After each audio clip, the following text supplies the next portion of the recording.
Hello, my name's Chris Gray and I work for Sodexo. We're going to show you the basics of carving a Thanksgiving Day turkey. So first and foremost, we want to roast the turkey in the oven until it reaches a temperature of 165 degrees Fahrenheit. And at that point we want to remove it from the oven and let it rest on the counter for at least 20 minutes. During that time the juices inside the turkey are resting in there, and it's not a good idea just to carve the turkey right away when it comes out of the oven because the juices will flow out, resulting in a dry turkey. It's never a good idea to carve on the rack or on a tray because it's not stable enough. Cutting board nice and stable.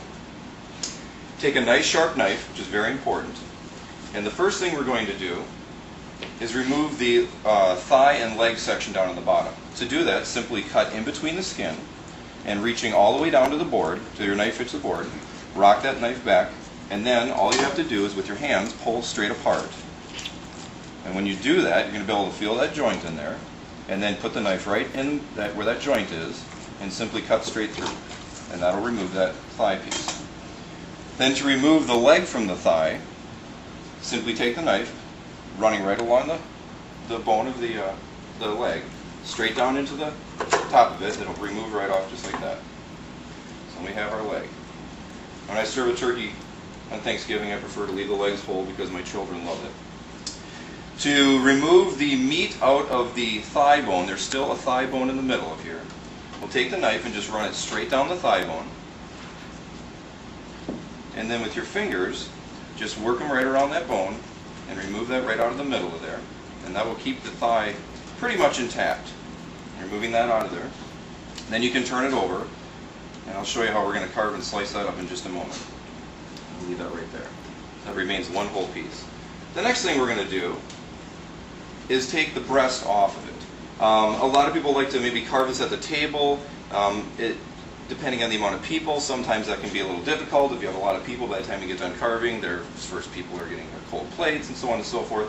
So to speed this up a little bit, what I like to do is remove the entire breast lobe and then slice it up, put it on a platter, and bring the platter to the dining room.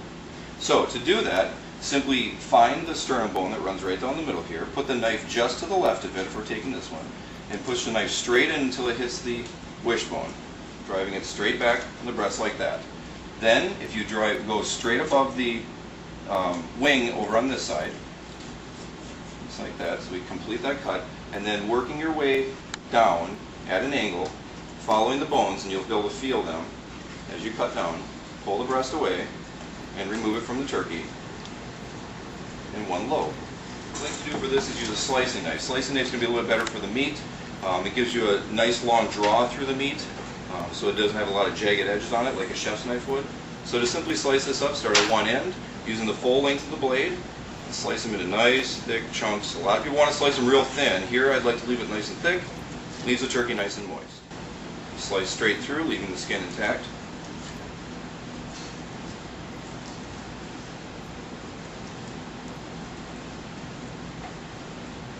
And then we can place this over on our platter.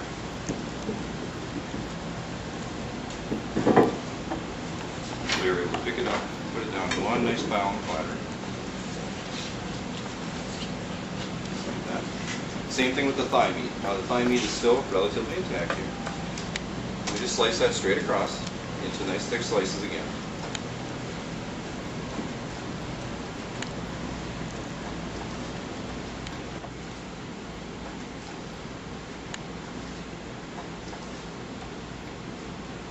Place that in that platter.